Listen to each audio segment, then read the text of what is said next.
ورحمة الله وبركاته. درود شریف پڑھیں. اللهم صل على محمد وعلى آل محمد كما كما صليت على إبراهيم وعلى آل إبراهيم إنك حميد مجيد.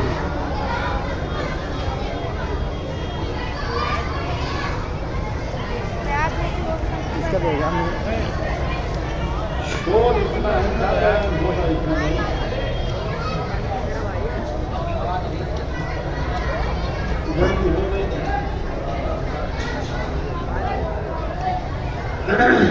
الحمد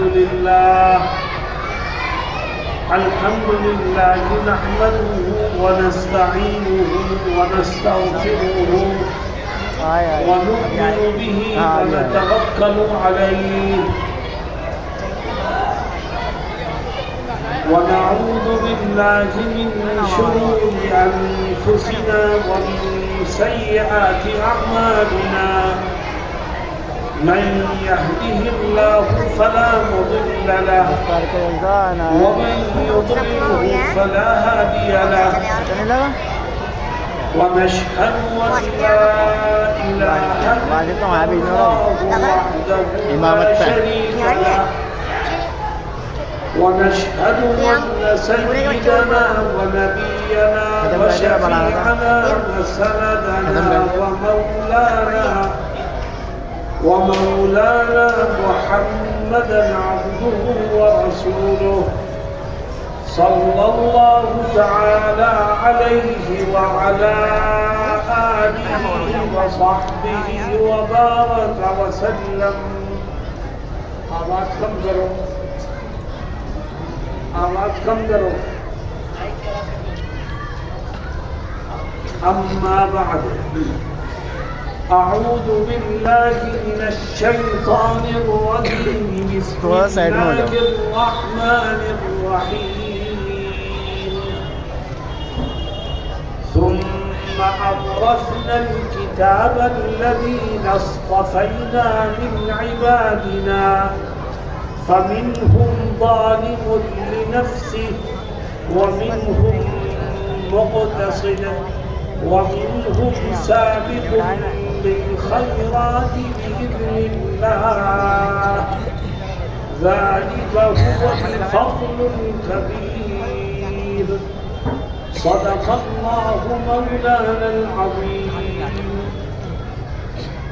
بیچ میں جگہ خالی ہے، آپ لوگ اپنی کرسی لے کے آگے آ جائیے. کرسی لے کے آگے آئیے، جگہ بیچ میں خالی ہے، اسے پر کیجیے. مل مل کے بیٹھو بھائی اور آگے کو آؤ.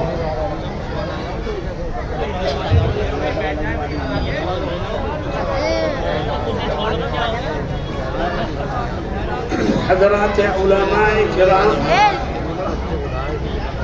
معزز حاضرین اور نوجوان ساتھیوں، جس جلسے میں ہم اور آپ موجود ہیں یہ بڑا مبارک جلسہ ہے، بڑا برکت جلسہ ہے، بڑا مقدس جلسہ ہے.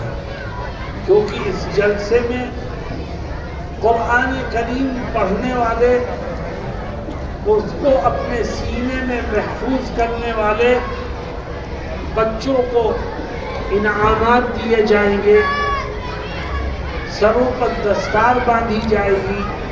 یہ قرآن کی محفل ہے، اس سے زیادہ بابرکت محفل کوئی ہو نہیں سکتی.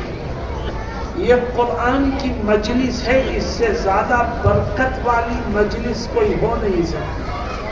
اور میں آج گفتگو صرف اور صرف قرآن کریم کے دائرے میں رہ کر کے آپ سے کروں گا، مگر میری ایک شرط ہے، اور وہ شرط یہ ہے کہ میری باتوں کو غور سے سنو اور اس نیت سے سنو کہ انشاءاللہ جو کچھ سنیں گے اس پر عمل کریں. اگر آپ جلسے میں آئے ہیں تاکہ تھوڑی دیر کی تفریح ہو جائے تو یاد رکھو آپ کے آنے کا کوئی اجر و ثواب خدا کی طرف سے نہیں ملے گا. اور اگر آپ اس نیت سے آئے ہیں کہ کہ اللہ کی باتوں کو سنیں گے اور اس پر عمل کریں گے تو اللہ ہر قدم پر اجر و ثواب عطا فرمائے۔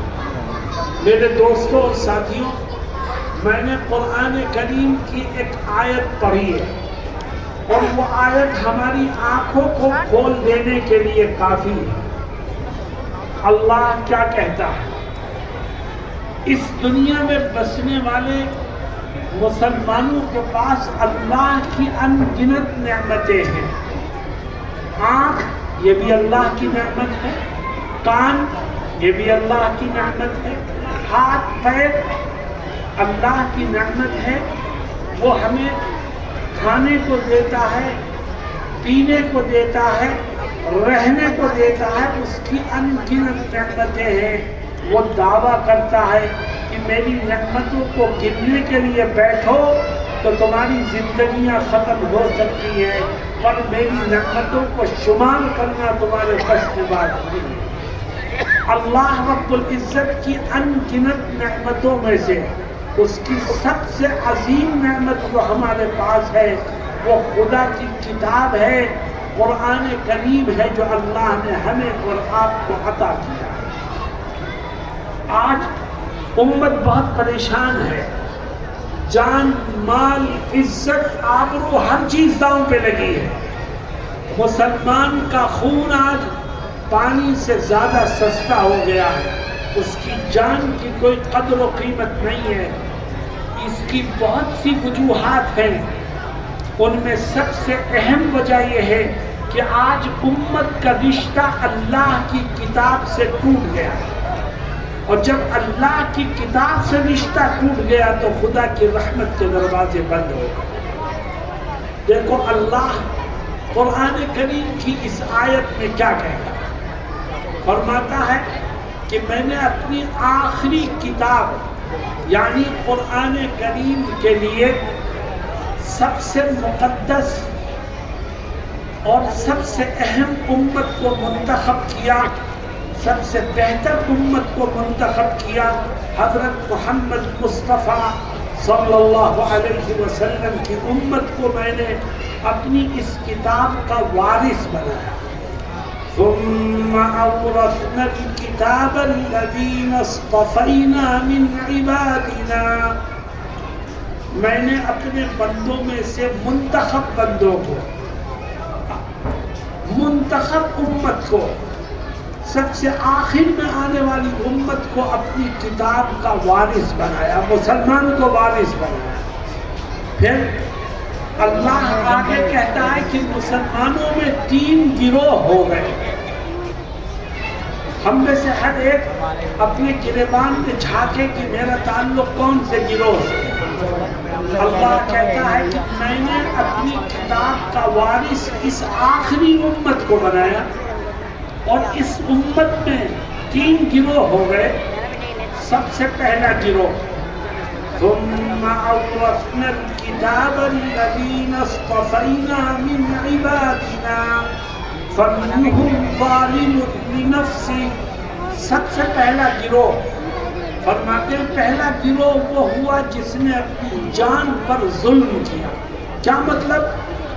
اس کے پاس نہ قرآن پڑھنے کا ٹائم ہے، نہ قرآن کو سمجھنے کا ٹائم ہے، نہ قرآن پر عمل کا ٹائم ہے۔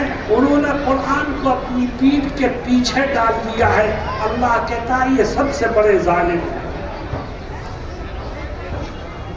ہم میں سے ہر ایک اپنے گریبان میں جھانکے کہ ہم اس میں تو شامل نہیں ہیں۔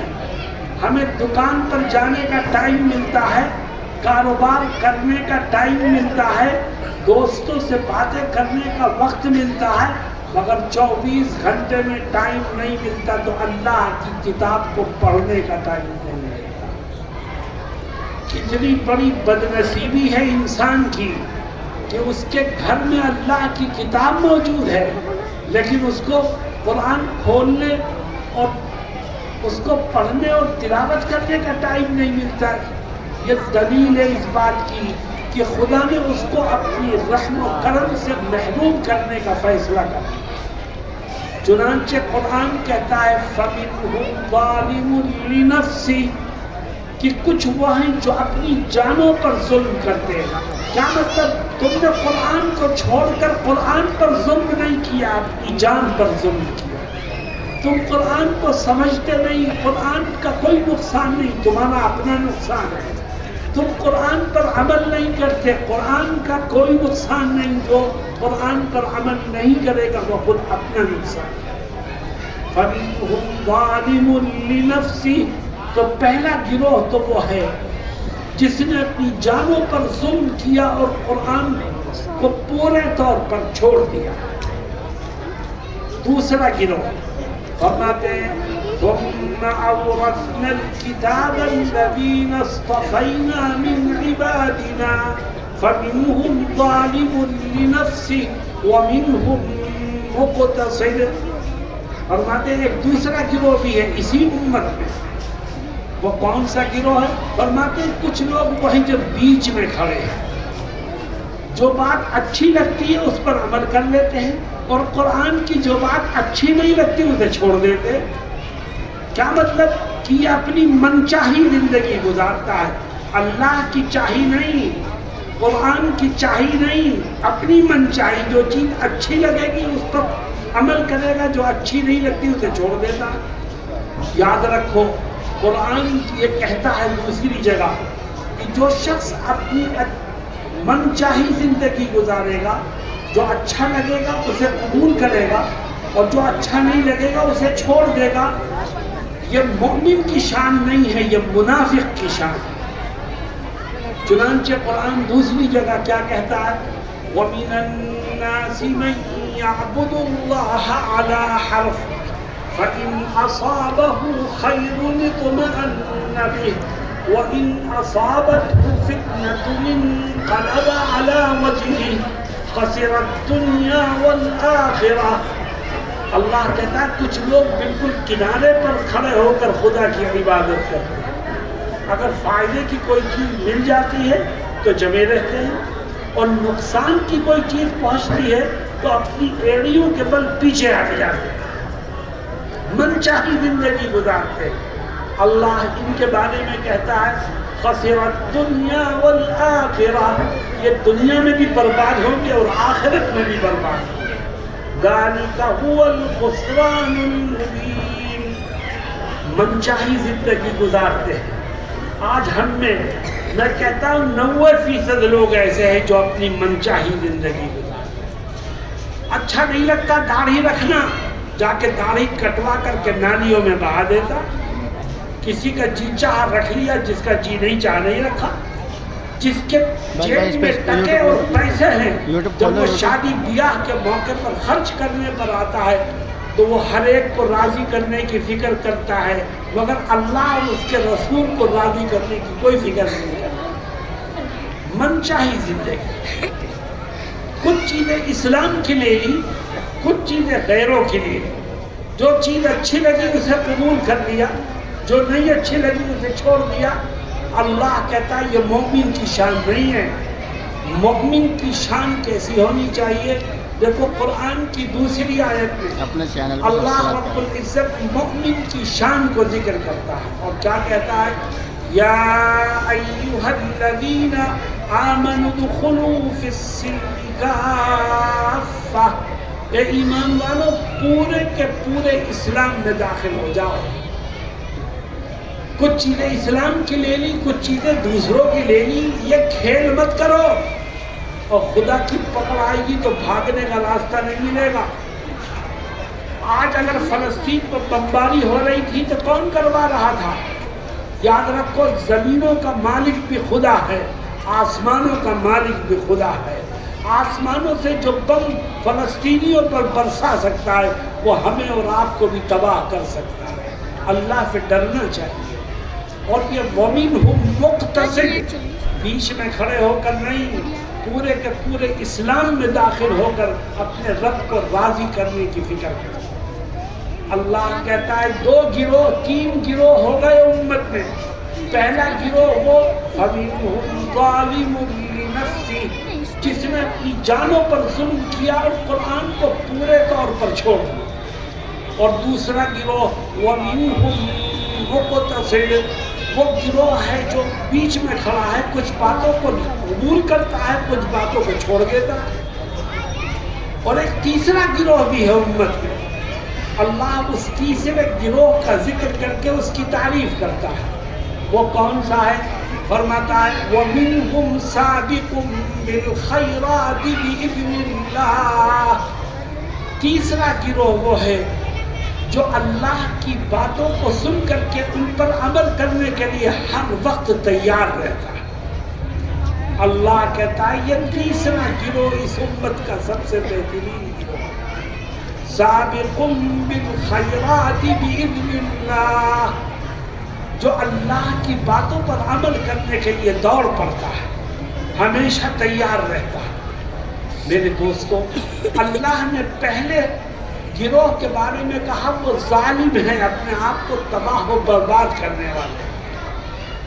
دوسرے گروہ کے بارے میں کہا کہ یہ تو منچاہی زندگی گزارتے ہیں، ان کی دنیا بھی برباد ہوگی، آخرت بھی برباد۔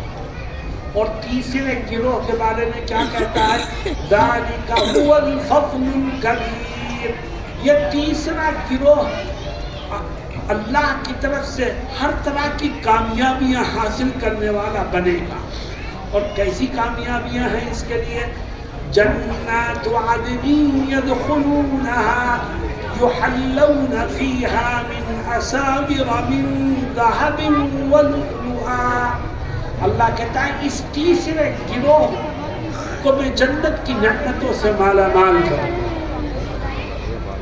اس کے لیے جنت کا لباس ہوگا، جنت کی نہریں ہوں گی، جنت کے زیورات سے میں ان کو لاد دوں گا۔ اس تیسرے گروہ تو پہلا گروہ تو ظالم ہے اور دوسرا گروہ منچاہی زندگی گزار رہا ہے، تو تیسرا گروہ اللہ کی نظر میں قابل قدر ہے اور جنت کا مستحق ہے۔ میں آپ سے ایک سوال کرتا ہوں، میرے سوال کو سمجھ کے جواب دینا، تم جو کہو گے تمہارا رب سنے گا۔ یہ بتاؤ کہ تم کون سے گروہ میں شامل ہونا چاہتے ہو؟ پہلے گروہ میں؟ کوئی زور سے بولو۔ دوسرے گروہ میں؟ پھر کون سے گروہ میں؟ تیسرے گروہ۔ تیسرا گروہ جنتی ہے، سابق بالخیرات بإذن اللہ۔ تیسرے گروہ میں شامل ہونا چاہتے ہو، تم نے وعدہ کیا ہے، آؤ میں شامل ہونے کا طریقہ تمہیں سکھاتا ہوں۔ اگر تیسرے گروہ میں سابق بالخیرات میں شامل ہونا چاہتے ہو تو صرف زمانی جمع خط سے کچھ ہونے والا نہیں، کچھ کرنا پڑے۔ جو بھائی کرنے کو تیار ہو صرف 4 کام کر لو۔ جس نے یہ 4 کام کیے میں اسے یقین دلاتا کہ اللہ رب العزت اس کو سابق بالخیرات میں شامل کرے۔ وہ 4 کام ہیں کیا؟ دیکھو، نماز، روزہ، حج، زکوٰۃ، ان کا کوئی تذکرہ نہیں ہوگا کیونکہ نماز پڑھنا تو فرض ہے، رمضان کے روزے رکھنا بھی فرض ہے، زکوٰۃ دینا، حج کرنا مالدار پر لازم اور ضروری ہے، فرض ہے، اس کا کوئی تذکرہ نہیں۔ اگر سابق بالخیرات تیسرے گروہ میں شامل ہونا چاہتے تو نماز، روزہ، حج، زکوٰۃ کے ساتھ ساتھ 4 کام ہوگا۔ سب سے پہلا کام، میرے سے لے لیے، آج سے اس بات کا عہد کر لو میرے سے لے لیے کہ انشاءاللہ زندگی کے آخری سانس تک جو لقمہ میرے پیٹ میں جائے گا وہ حلال کا ہو۔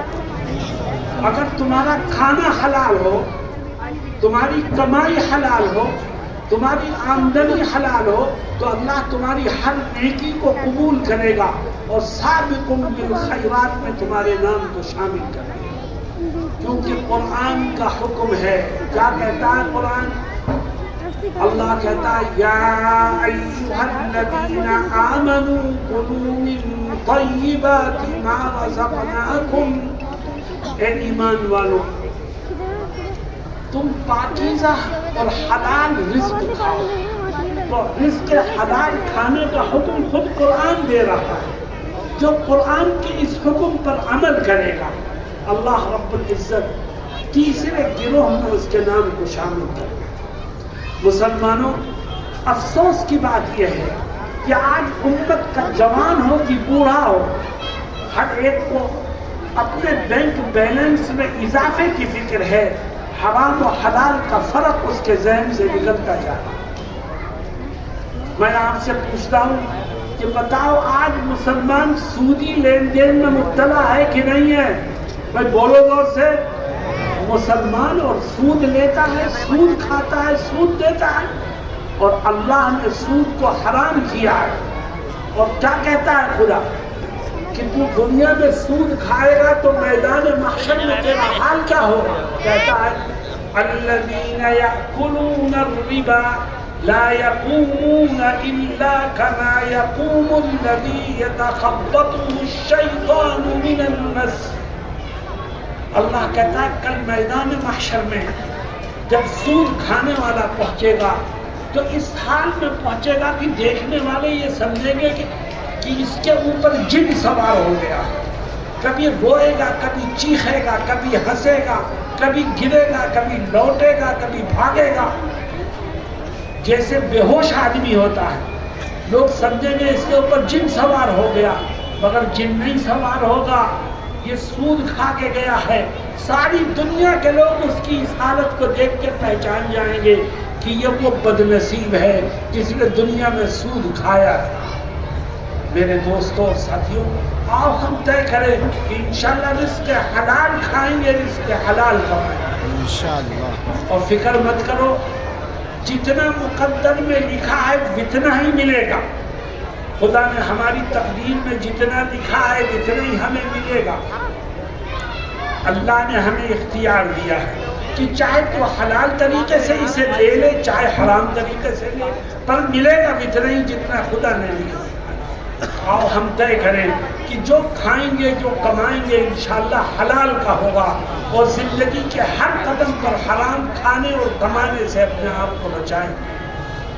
میرے دوستوں اور ساتھیوں، اگر تیسرے گروہ میں شامل ہونا چاہتے ہیں وَمِنْهُمْ سَابِقٌ بِالْخَيْرَاتِ بِإِذْنِ اللَّهِ، تو نماز، روزہ، حج، زکوٰۃ کے ساتھ ساتھ 4 کام اور کرو۔ اس میں سے ایک کام آ گیا ہے۔ دوسرا کام یہ ہے کہ آج سے طے کر لو کہ انشاءاللہ زندگی کے آخری سانس تک جب بھی بولوں گا تو ہمیشہ سچ بولوں گا، کبھی جھوٹ نہیں بولوں گا۔ جو ہمیشہ سچ بولے گا خدا سابق بالخیرات میں اس کے نام کو شامل کر دے۔ مسلمانوں، سچ بولنا، سچائی سے بتانا کہ آج ہمارا بھائی، مسلم بھائی جھوٹ بول رہا ہے کہ نہیں بول رہا؟ چھوٹے چھوٹے فائدے کے لیے، دوسرے کو بیوقوف بنانے کے لیے ہم جھوٹ کا سہارا لیتے ہیں، اور ہمارے ذہنوں سے یہ بات نکل جاتی ہے کہ ہم جو بولتے ہیں وہ ہمارا رب سنتا ہے۔ تو تنہا کمرے میں بیٹھ کر جو بولے گا تیرا رب سنے گا۔ اور آج تو موبائل نے جھوٹ کو بڑا عام کر دیا۔ اپنے گھر میں بیٹھا ہوا بات کر رہا ہے، ساتھی کہتا ہے میں تیرے انتظار میں ہوں، تو آیا کیوں نہیں؟ کہتا ہے میں ٹریفک میں پھنسا ہوا۔ تو نے اس کو بیوقوف بنا دیا، مگر بتا اپنے رب کو کیسے بیوقوف بنا دیا؟ وہ تو تیری ہر بات کو سن رہا۔ میرے دوستوں اور ساتھیوں، اللہ قرآن میں کیا کہتا ہے؟ کہتا ہے کہ جھوٹ بولنے والوں پر خدا کی لعنت برستی ہے۔ لعنت اللہ علی الکاذبین۔ ارے بھائی،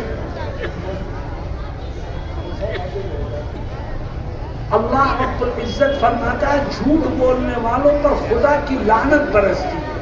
اور میرے دوستوں اور ساتھیوں، آؤ آج سے ہم طے کریں کہ انشاءاللہ جب بھی بولیں گے تو سچ بولیں، چاہے نفع ہو چاہے نقصان ہو۔ انسان کبھی جھوٹ بولتا ہے نقصان سے بچنے کے لیے، اور انسان کبھی جھوٹ بولتا ہے فائدے کو حاصل کرنے کے لیے۔ اور ہمارا اور تمہارا ایمان ہے کہ نفع نقصان کا مالک تو خدا ہے۔ تیرا جھوٹ تجھے نقصان سے بچا نہیں سکتا، اور تیرا جھوٹ تجھے فائدہ دلا نہیں سکتا۔ جو خدا نے لکھا ہے وہی ہوگا۔ اس لیے طے کرو جب بھی بولیں گے تو سچ بولیں. اگر ہم ہمیشہ سچ بولیں گے تو ہمیں ملے گا کیا؟ تو دیکھو خدا 2 وعدے کرتا ہے، کہتا ہے تم سچ بول کے دکھاؤ، پھر دیکھو میں کیا کرتا ہوں. اے اللہ تو کیا کرے گا؟ فرماتا ہے یا ایھا الذین آمنوا اتقوا اللہ وقولوا قولا سدیدا یصلح لکم اعمالکم ویغفر لکم ذنوبکم. اللہ کہتا ہے اے ایمان والو اللہ سے ڈرو اور جب بھی بولو تو سچی صحیح اور درست بات زبان سے نکالو. اے اللہ ہمیشہ ہم سچ بولیں گے، درست بات زبان سے نکالیں گے تو ہمیں ملے گا کیا؟ فرماتا ہے 2 انعامات. پہلا انعام یصلح لکم اعمالکم، سچائی کی برکت سے میں تمہارے بہت سے بگڑے ہوئے کاموں کو بنا دوں.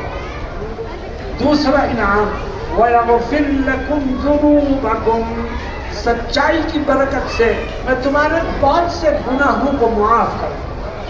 آؤ آج سے ہم طے کریں کہ جب بھی بولیں گے تو سچ بولیں. جو ہمیشہ سچ بولے اللہ رب العزت تیسرے گروہ میں اس کے نام کو شامل کر دے گا، جس کے لیے جنت کے سارے دروازے کھلے ہیں. میرے دوستوں اور ساتھیوں، تیسرا کیا کام ہے؟ ثم أورثنا الكتاب الذين اصطفينا من عبادنا فمنهم ظالم لنفسه ومنهم مقتصد ومنهم سابق بالخيرات بإذن الله.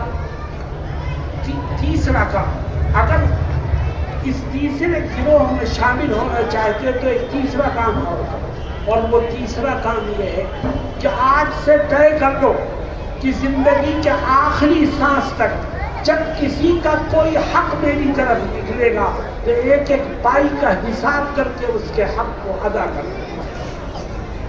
کسی کی زمین نکلے گی تو دے دوں گا، کسی کے پیسے نکلے گے دے دوں گا، کسی کا گھر نکلے گا دے دوں گا، کسی کی دکان میری طرف، جس کا جو حق نکلے گا میں دے دوں گا. آج مسلمان حق تلفی کے گناہ میں گلے تک پھنسا ہوا ہے. بھائی بھائی کا حق مار رہا ہے، بھائی بہنوں کا حق مار رہے ہیں، ایک پارٹنر دبائے بیٹھا ہے اور ایسا لگتا ہے کہ موت کا خوف دلوں سے نکل چکا ہے. اللہ کیا کہتا ہے؟ اللہ قرآن میں حکم دیتا ہے. کیا حکم دیتا ہے؟ إن الله يأمركم أن تؤدوا الأمانات إلى أهلها. اللہ تم کو حکم دیتا ہے کہ جب کسی کی امانت یا کسی کا حق تمہاری طرف نکلے تو ایک ایک پائی کا حساب کر کے اس کے حق کو ادا کرو. داڑھی بھی رکھ رکھی ہے، حاجی جی بھی بنا ہوا ہے، مسجد کی پہلی صف میں آ کے نماز پڑھتا ہے، مگر بھائی کا حق نہیں دیتا، بہنوں کا حق نہیں دیتا، پارٹنر کو دھوکہ دے کر کے بےایمانی سے اس کے پیسے دبا رکھتے. یاد رکھو جس نے کسی کا حق مارا ہوگا، حق تلفی کا گناہ کر کے دنیا سے گیا ہے تو کل قیامت کے دن اس کی کوئی نیکی اسے خدا کی پکڑ سے نہیں بچا سکے. نمازیں بھی رکھی رہ جائیں گی، روزے بھی رکھے رہ جائیں گے، حج اور زکوٰۃ بھی رکھی رہ جائیں گی، حق تلفی کا گناہ تجھے جہنم میں پہنچا دے گا. میرے دوستوں اور ساتھیوں، جتنے لوگ یہاں بیٹھے ہیں، اگر کسی کے پاس کسی کے پیسے ہیں، کسی کا حق ہے، کسی کی زمین ہے، کسی کا گھر ہے، تو طے کرو کہ اے خدا، دل میں عہد کر لو کہ اے خدا میں پہلی فرصت میں اس کے حق کو ادا کروں. اس کا فائدہ کیا ہوگا؟ یہاں بیٹھے ہوئے کسی شخص نے جس کی طرف دوسرے کا حق نکل رہا تھا یہ عہد کیا کہ اے خدا میں پہلی فرصت میں اس کے حق کو ادا کر دوں گا. یہاں سے اٹھ کے گھر گیا، ہارٹ اٹیک آیا اور رات میں اس کا انتقال ہوا، صبح ہو ہی نہیں سکی، صبح ہونے سے پہلے مر گیا. اسے ادا کرنے کا ٹائم ہی نہیں مل سکا. میں آپ کو پورے یقین کے ساتھ کہتا ہوں کہ اگر خلوص نیت سے اس نے عہد کیا ہوگا کہ میں پہلی فرصت میں ادا کر دوں گا اور رات میں اس کا انتقال ہو جاتا ہے تو قیامت کے دن اللہ رب العزت حق ادا کرنے والوں کی فہرست میں اس کے نام کو شامل کر دے. اللہ تو بڑا قدر کرنے والا ہے, اس کے ہاں نیتوں کی بڑی قدر ہے. میرے دوستوں اور ساتھیوں, اللہ رب العزت ہم سب کو تیسرے گروہ میں شامل ہونے کی توفیق عطا فرمائے. اگر اس میں شامل ہونا چاہتے ہو تو نماز, روزہ, حج, زکوٰۃ کے ساتھ ساتھ یہ تیسرا کام بھی کرو کہ جب کسی کا کوئی حق نکلے تو ایک ایک پائی کا حساب کر کے اس کے حق کو ادا کریں گے انشاءاللہ. آخری کام, وَمِنْهُمْ سَابِقٌ بِالْخَيْرَاتِ بِإِذْنِ اللَّهِ. اگر تم اس تیسرے گروہ میں شامل ہونا چاہتے ہو جس کے لیے جنت کے سارے دروازے کھلے ہوئے ہیں, جنت کی ساری نعمتیں خدا نے اس تیسرے گروہ کے قدموں میں نچھاور کر دیے ہیں, اگر اس میں شامل ہونا چاہتے ہو ایک چوتھا کام ہے, اور وہ چوتھا کام یہ ہے کہ نماز, روزہ, حج, زکوٰۃ کے ساتھ ساتھ آج یہ عہد کر لو کہ انشاءاللہ زندگی کے آخری سانس تک اپنے ماں باپ کے ساتھ اچھا سلوک کر کے ان کی دعائیں لیتے رہے. جس کے دامن میں ماں باپ کی دعائیں ہوں گی جنت کی نعمتیں اس کے قدموں میں ہیں, اور جو ماں باپ کی دعاؤں سے محروم ہوگا یاد رکھو وہ خدا کی رحمت سے بھی محروم ہے. آج ہمارا نوجوان نہ ماں کا ہے نہ باپ کا ہے, وہ اپنی من چاہی زندگی گزار رہا ہے. قرآن کریم میں اللہ رب العزت کیا حکم دیتا ہے, کہتا ہے قرآن نے جگہ جگہ ماں باپ کے ساتھ حسن سلوک کا حکم دیا. ایک بات کو بار بار ریپیٹ کیا جا رہا ہے, بار بار دہرایا جا رہا ہے. کیوں؟ تاکہ سننے والے کے دل میں یہ بات بیٹھ جائے کہ یہ بہت اہم چیز ہے. دیکھو میں کچھ آیات آپ کے سامنے پیش کرتا ہوں. اللہ ایک چیز کو بار بار کہتا ہے, کیا کہتا ہے؟ وَإِذْ أَخَذْنَا مِيثَاقَ بَنِي إِسْرَائِيلَ لَا تَعْبُدُونَ إِلَّا اللَّهَ وَبِالْوَالِدَيْنِ إِحْسَانًا. اللہ کہتا ہے کہ سب سے پہلی چیز یہ ہے کہ میری عبادت ہے. کہ اللہ تیری عبادت کے بعد ہم کیا کریں؟ اپنی عبادت کے بعد سب سے اہم کام یہ ہے کہ اپنے ماں باپ کے ساتھ اچھا سلوک کریں. اللہ رب العزت کیا کہتا ہے؟ وَقَضَىٰ رَبُّكَ أَلَّا تَعْبُدُوا إِلَّا إِيَّاهُ وَبِالْوَالِدَيْنِ إِحْسَانًا. اللہ نے تمہیں یہ حکم دیا ہے کہ تم ایک خدا کی عبادت کرو اور ایک خدا کی عبادت کے بعد اپنے ماں باپ کے ساتھ اچھا سلوک کرو. تیسری آیت دیکھو خدا کیا کہتا ہے؟ وَاعْبُدُوا اللَّهَ وَلَا تُشْرِكُوا بِهِ شَيْئًا وَبِالْوَالِدَيْنِ إِحْسَانًا. اللہ کی عبادت کرو, کسی کو اس کے ساتھ شریک مت بناؤ, اور اپنے ماں باپ کے ساتھ حسن سلوک. بتاؤ تیار ہو کرنے کو؟ اور دیکھو ایک طرف باپ ہے, دوسری طرف ماں ہے. ہمارا جوان کسی نہ کسی صورت میں اپنے باپ کے سامنے دبتا ہے. کیوں؟ وہ یہ سمجھتا ہے باپ ناراض ہوگا تو آمدنی کا ذریعہ بند ہو جائے گا, جیب میں جو پیسے آ رہے ہیں وہ بھی ختم ہو جائے گا. باپ سے دبتا ہے. اور آج بوڑھی ماں کی حیثیت جوان بچے کی نظر میں پاؤں کی جوتی سے زیادہ خراب ہے. اس لیے اللہ کیا کہتا ہے؟ کہتا ہے دونوں کے ساتھ حسن سلوک کر, اور سن تیری ماں کا حق بہت بڑھا ہوا ہے, اس لیے کبھی ماں کو مت بھولنا. کیا کہتا ہے؟ وَوَصَّيْنَا الْإِنسَانَ بِوَالِدَيْهِ. ہم نے انسانوں کو اپنے ماں باپ کے ساتھ اچھا سلوک کرنے کا حکم دیا. دونوں کے ساتھ اچھا سلوک کرو، اور خاص طور پر ماں کے 2 احسانات کو ذکر کرتا ہے اور کہتا ہے ان دونوں احسانات کو یاد رکھنا، کبھی ماں کو تکلیف مت پہنچانا۔ کیا ہیں وہ 2 احسانات؟ حملته أمه وهنا على وهن وفصاله في عامين، فرماتے یہی تیری ماں ہے جو تیرا بوجھ اٹھائے پھرتی رہی، اس کو لیٹنے میں تکلیف، اس کو بیٹھنے میں تکلیف، اس کو کھانے میں تکلیف، اس کو پینے میں تکلیف، لیکن تیرا بوجھ اٹھائے پھرتی رہی، اور 1-2 دن نہیں، 1-2 مہینے نہیں، 9 مہینے تیرا بوجھ اٹھائے، اور پھر تجھے جنم دینے کا موقع آیا تو اس ماں نے ہزاروں طرح کے درد جھیل کر تجھے جنم دیا، اور ایک بے وقوف تجھے جنم دے کے چھوڑ نہیں دیا، تیری ایک آنکھ پر پوری رات بیٹھ کر کے گزارتی تھی، تیری نیند سوتی تھی، تیری نیند اٹھتی تھی۔ آج تو جوان ہو کر اس ماں کو ٹھوکر مارے گا تو بتا خدا کی رحمت کے دروازے کیسے کھلیں۔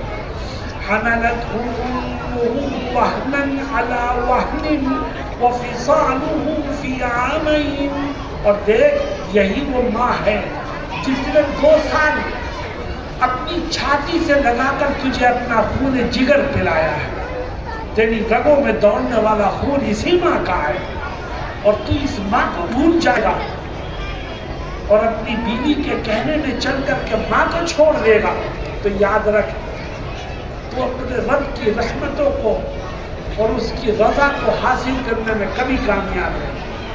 میرے دوستوں اور ساتھیوں، آج ہمارے گھریلو حالات بڑے خراب ہیں اور امت تباہ و برباد ہو رہے ہیں، کیونکہ نہ قرآن کی تعلیمات سے ہمیں کوئی دلچسپی ہے، نہ نبی کے ارشادات سے ہمیں کوئی دلچسپی ہے۔